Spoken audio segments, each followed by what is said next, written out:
To hide or show all notification when do not disturb on in Samsung Galaxy S20, open settings, swipe up or down on screen to access the app screen, and then select settings. Tap notifications, app notifications, status bar, do not disturb, and then select do not disturb.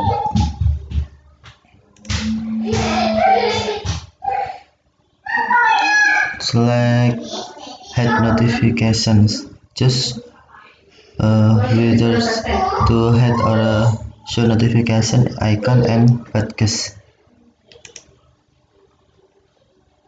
To hide all notification, tap switch until blue,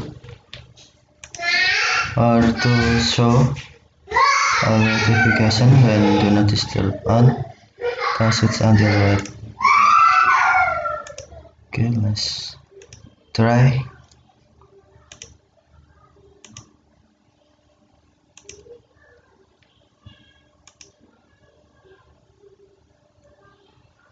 When you click hit all switch until blue, all notification will be hide. If you tap switch until white, all notification will be shown. Okay, thank you for watching. Have a nice day.